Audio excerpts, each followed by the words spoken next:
안녕하세요. 메이드형 성형외과의 박수연 원장입니다. 오늘은 정말 핫하고 핫하다는 4세대 스킨 부스터 엑소점에 대한 이야기를 좀 해보고자 합니다. 스킨 부스터 중에서도 가장 최근 거죠, 엑소점. 요새 뭐 영상 자료들도 이미 되게 많아요. 근데 이야기는 많이 들어봤지만 도대체 얘가 어떤 효과를 가지고 있는지, 누가 받으면 좋은지, 나도 받으면 좋은지에 대해서는 잘 모르는 분들이 굉장히 많더라고요. 그래서 오늘은 엑소점에 대한 핵심 내용을 정리해서 말씀드리려고 합니다.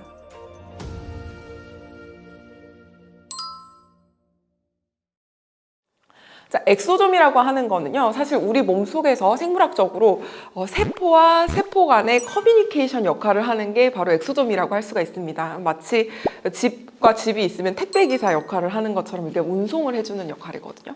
또 이제 그렇게 운송을 해주면서 세포의 면역 기능 자체를 좀 중재를 해주는 아주 중요한 기능을 수행을 하고 있어요. 이러한 특성 때문에 엑소점은 약물을 세포 내로 전달하는 데 있어서 아주 유용한 기술이라고 볼 수 있습니다. 피부 손상 신호를 감지를 하고 손상된 피부를 효과적으로 케어해주는 그러한 역할을 갖고 있거든요. 근데 이 엑소점을 어디서 추출하느냐에 따라서 또 출처가 달라질 수 있어요. 이 엑소점이 태어나는 곳이 지방세포에서 태어난 엑소점일 수도 있고 뭐 태반에서 태어난 엑소점일 수도 있고 이렇게 태어난 곳들이 굉장히 여러 가지가 있겠지만 일단은 대중적으로 알려져 있는 거는 지방세포에서 추출한 엑소점이 가장 대중적으로 알려져 있습니다. 첫 번째, 먼저 엑소점의 효과에 대한 이야기를 좀 해보고 싶습니다. 가장 제가 어떤 시술을 하고 수술하면서 느꼈던 거는 엑소점이 원탑이다라고 느꼈던 거는 이제 항염, 항균 효과입니다. 그러니까 무슨 말이냐면 이제 모낭염이 있거나 아토피, 뭐 이렇게 여드름, 이렇게 문제성 피부, 염증성 피부에는 정말 굉장히 빠른 속도로 이제 개선을 시켜주는 걸 볼 수가 있어요. 특히 이제 보통은 아토피나 여드름 치료할 때 이제 스테로이드를 어쩔 수 없이 또 많이 사용하게 되는데 스테로이드는 사실 피부가 굉장히 얇아진다든지 홍조가 좀 심해진다든지 하는 다양한 부작용이 발생할 수 있다는 리스크가 있거든요. 근데 이 엑소점은 아토피 피부염의 치료제로도 많이 사용하고 있고 실제로 임상적으로 또 다른 많은 원장님들이 효과를 많이 보고 있으시기 때문에 그런 문제성 피부에 있어서 굉장히 탁월하다고 볼 수 있습니다. 그리고 두 번째, 사실 나는 염증성 피부가 아닌데 엑소점에 관심을 갖게 되는 경우는 바로 이 두 번째에 해당이 될 건데요. 엑소점이 바로 이 피부에서 섬유아세포라고 하는 거를 자극을 하는 겁니다.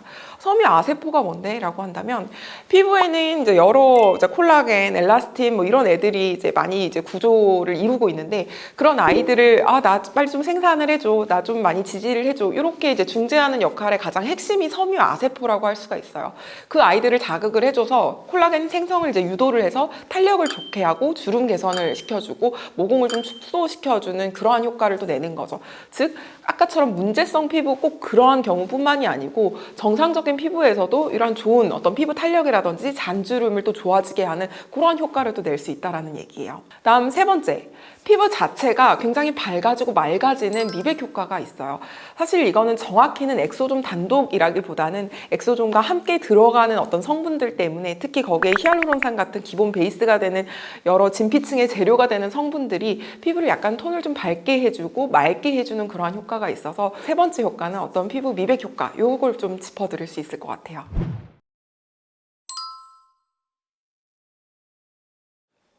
그래서 어떤 피부 고민을 가지고 있는 분들한테 추천을 드리냐면 제가 아까 첫 번째로 가장 이제 베스트로 꼽았던 게 이제 여드름성 피부, 좀 아토피가 있는 피부라든지 그런 문제성 피부에도 굉장히 탁월하지만 내가 좀 잔주름이 있다든지 좀 모공을 좀 줄이고 싶다든지 하는 그러한 케이스에도 굉장히 좀 적용을 시켜볼 수가 있을 것 같습니다.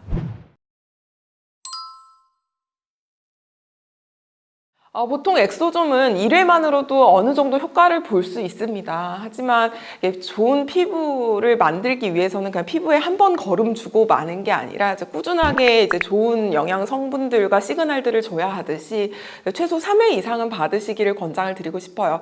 그래서 유지 관리 차원으로는 일단은 3번, 3주 간격으로 3번을 해주신 다음에 이후에는 3개월 간격으로 한 번씩, 그 다음에는 1년에 2번 정도씩, 나중에는 이제 1년에 한 번 정도 연례 행사로 꾸준하게 유지를 해주시면 나의 피부가 이제 좋은 상태로 아예 바뀌기 때문에 그럴 경우 훨씬 더 좋은 피부 상태를 유지를 할 수가 있을 겁니다.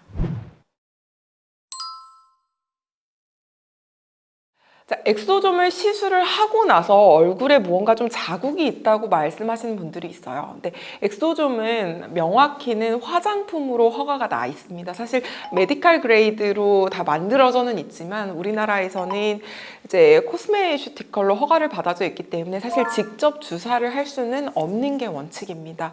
근데 엑소좀을 어쨌든 안쪽으로 침투를 시키기 위해서 뭐 포텐자 같은 뭐 니들 RF 바늘 고주파로 쏴주고 엑소좀을 이렇게 침투를 시켜주고 나온다든지 혹은 소노포레시스라 그래서 뭐 LDM 같은 걸로 엑소좀을 침투시켜주고 나올 수가 있는데 이제 그런 포텐자 같은 어떤 바늘 고주파를 사용하면 그 바늘 자국대로 약간 엠보싱이 남기도 합니다. 하지만 그런 자국이 너무 신경 쓰이신다면 초음파 장비로 그냥 흡수를 시킬 수도 있겠고 혹은 그냥 MTS를 하고 나서 발라주는 것만으로도 충분하게 효과를 좀 볼 수 있기 때문에 시술 전에 의료진과 어떤 제품을 사용할 것이며 그게 화장품 단계인 건지 아니면 이제 가능한 건지를 확인을 해보시는 것도 중요할 것 같습니다. 사실 우리 지갑 하나만 살라 그래도 되게 많은 브랜드들을 알아보고 되게 많은 백화점들을 비교를 해보잖아요. 엑소좀은 심지어 내 얼굴에 시술을 받는 건데 어떤 병원을 고르는지 가장 중요하겠죠. 물론 이제 나의 지방에서 뭐 엑소좀을 추출을 해서 시술을 할 경우에는 상관이 없지만 상품화된 엑소좀을 사용을 할 경우에는 그 엑소좀 전체가 나한테 시술이 되는지, 흔히 말하는 정품 정량의 어떤 엑소좀이 전부 다 시술에 들어가는지를 확인을 해보셔야 합니다.